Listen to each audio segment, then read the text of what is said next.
Of bravery today, someone who put duty to others before anything else. And it's worthy of mention, especially on a day where we saw too many senators and an attorney general doing little more than serving their own selfish interests. It's ironic that an example of how we should aspire to be was largely missed today because many of us were fixated on people falling short in a Senate hearing. There was another deadly school shooting yesterday at the University of North Carolina at Charlotte. Last day of class, gunman enters a packed class. The kids had nowhere to go. That's when a special young man in that class, Riley Howell, just 21, looked like a blonde Tarzan. He saw that gunman, and he decided to run right at him.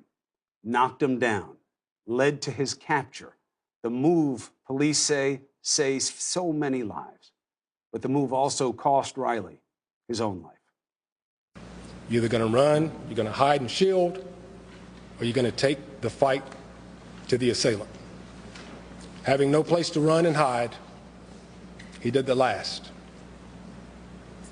But for his work, the assailant may not have been disarmed. Unfortunately, he gave his life in the process.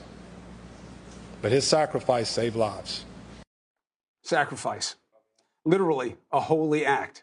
And that's what this was. Someone doing something that was bigger than themselves.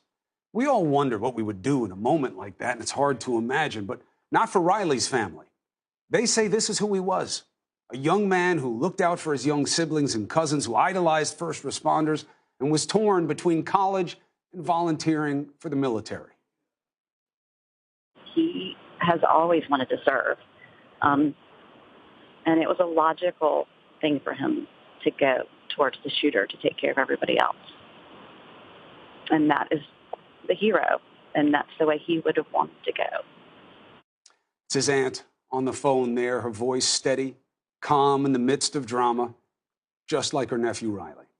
He's one of two who were taken. 4 others were injured by yet another deranged person with dark intentions and access to a weapon. You know, after these shootings, we all wonder how to make them stop. We wonder if we know how. We're stuck in that position on this issue and a number of challenges that surround us.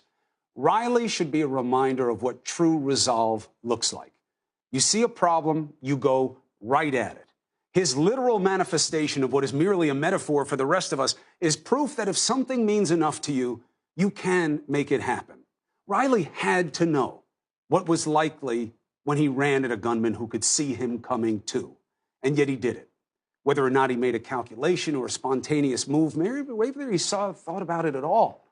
He decided to do something in the hope of stopping a problem. I'm not lionizing or exaggerating for effect. I can't think of a situation that would be harder than the one this kid faced. And I don't think I could do what he did. But he did it. And that is affirmation of what is possible from people. Not everyone just takes care of themselves. All these cries about our collective decay, not everyone, not this kid. So on a day when so many of us are lamenting how pointless our politics seem, all the division, the emphasis on the negative, we see in a crisis that there is still potential for someone to do something that is the highest form of humanity. True sacrifice for others, no matter the cost. I'm sorry for his family, their loss, and all of the affected families. But I also want to thank Riley Howell for reminding us that we can be so much better than we are, even against all odds and in a moment of dire crisis, that people can do amazing things for others. I hope people always remember this young man this way. And I hope we all remember that we can make a difference as well.